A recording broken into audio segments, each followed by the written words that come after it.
From the 80th District, Representative Sampson, you have the floor, sir. Good morning, Mr. Speaker. Good morning, sir. I'm always surprised when we have this debate and that this bill comes before this chamber.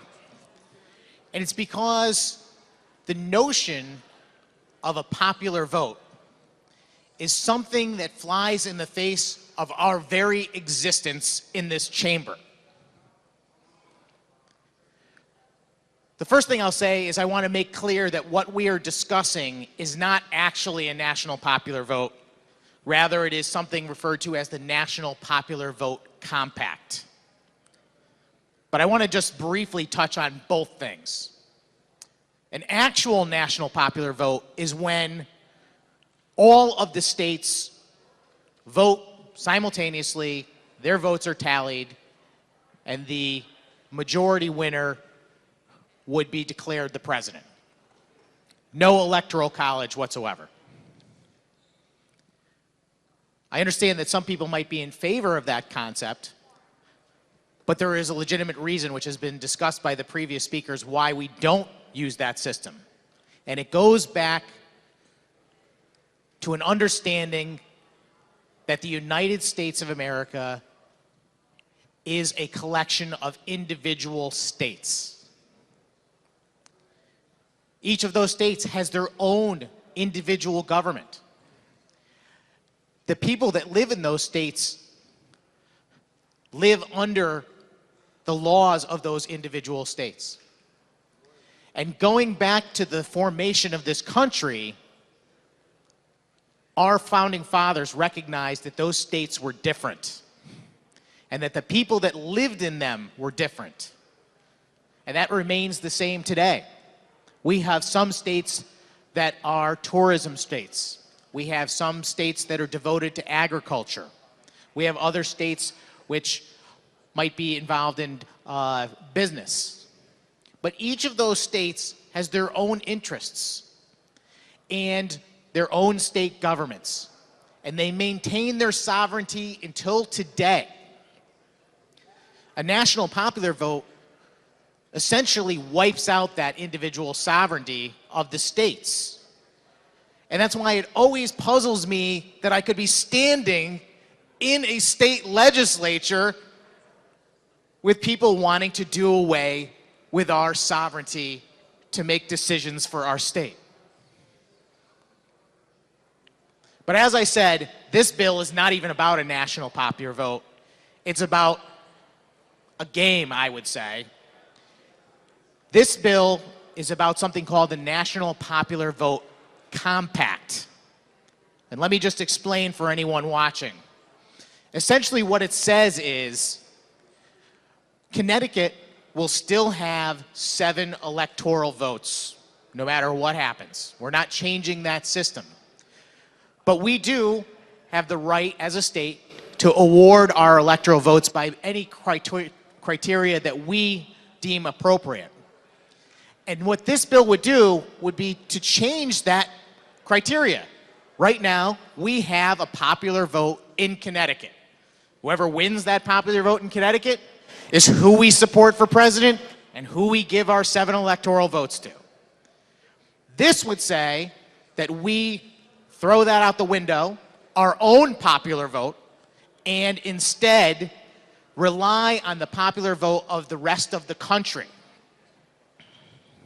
to decide who we're going to give our electoral votes to.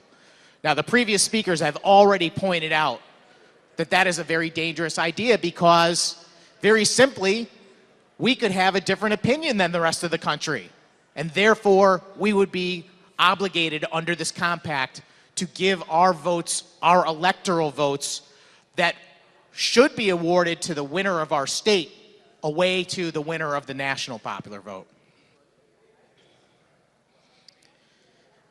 The reason why we are doing this is because we are not Congress. Only Congress can actually enact a national popular vote. And I would venture to guess that if Congress was actually contemplating a national popular vote, we would be up in arms to say, hey, Connecticut matters. You cannot be telling us that our electoral votes are going to go away. I have just two questions for the proponent of the bill, Mr. Speaker. Please proceed, Representative Sampson. I would just like to know how many electoral votes Connecticut has today. Through you, Mr. Speaker. Representative Fox.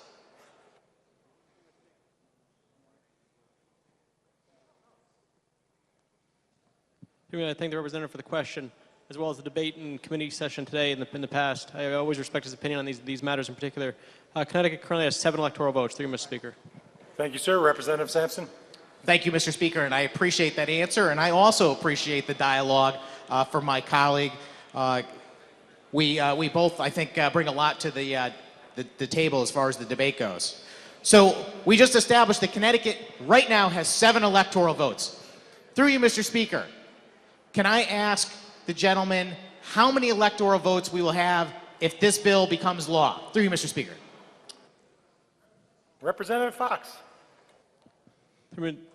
The state of Connecticut would remain with 7 electoral votes. Through you, Mr. Speaker. Representative Sampson. Thank you, Mr. Speaker. I guess I have one more question then. So if we had 7 electoral votes now, and we'll have 7 electoral votes if this becomes law. Through you, Mr. Speaker, can I ask, is the total number of electoral votes changing if this bill becomes law? Through you, Mr. Speaker. Representative Fox. Through you, Mr. Speaker, if the representative is asking the total number needed to win or just overall in general. Through you, Mr. Speaker. Overall. Representative Sampson, would you prefer to clarify?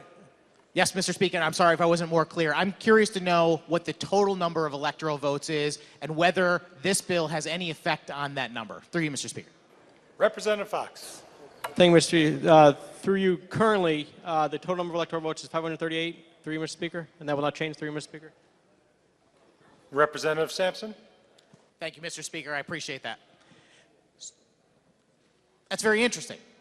So I guess we are left with the conclusion that we had 7 electoral votes now, and we will have 7 electoral votes if this bill becomes law out of the same total. So therefore, our influence is not changed. The only thing that can change is who we award our electoral votes to and why. But wait a second. If this debate is about whether or not Connecticut matters, or whether or not Connecticut has a certain amount of influence, then shouldn't we contemplate how our influence does change? We are only going to have the same 7 electoral votes no matter what. But today, we, the voters in the state of Connecticut, choose who we are going to award those electoral votes to. If this bill passes, we will no longer decide that. Essentially, this disenfranchises the voters in the state of Connecticut by saying their votes no longer are the determining factor in our influence as a state. I can't for the life of me, Mr. Speaker, understand why anyone in this room who is elected to represent the voters in their district would suggest that it's a good idea to change the current law, which says that the voters in their district's votes matter towards deciding who this state chooses for president, and changes it to a situation where that decision is made by what happens outside of our state. I keep hearing a lot of slogans. We already talked about one person, one vote. Well, of course, this is not one person, one vote.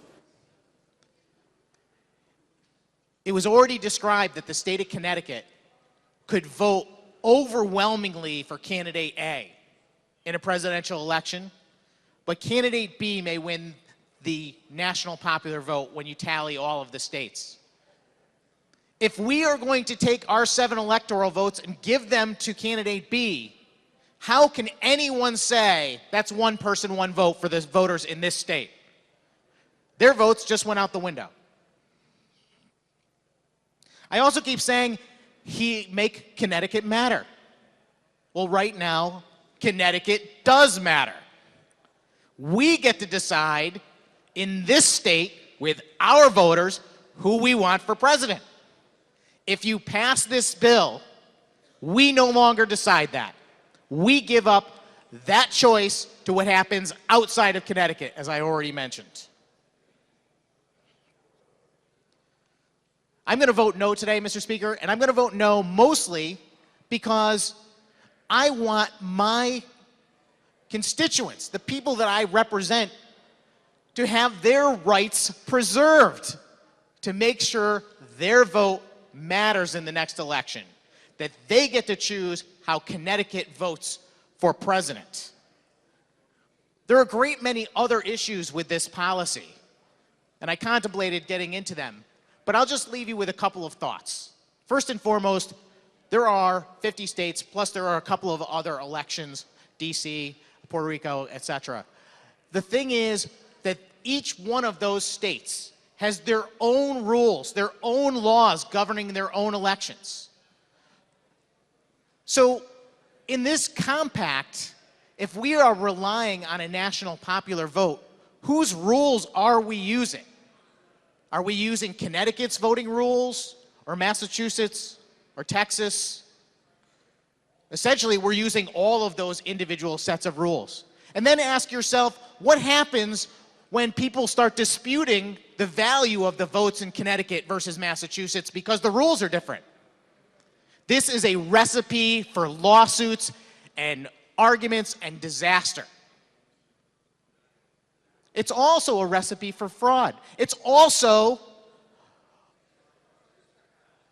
I would say, a potential is created for states themselves to institutionally try and change the amount of influence they have. What I'm saying basically is that states might change their own voter rules so that they get more votes, so they therefore have more influence in a popular vote compact situation. At the end of the day, Mr. Speaker, this bill is bad policy. And what concerns me more than the fact that it's bad policy is that it's here for political reasons. I doubt sincerely whether we would be having this debate if it was not for the last presidential election's outcome. That is no reason for us to be making public policy decisions, Mr. Speaker. I encourage my colleagues to vote down this bad policy which gives away the votes of our constituents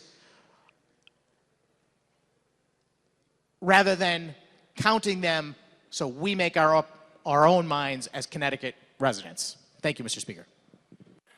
Thank you, Representative Sampson.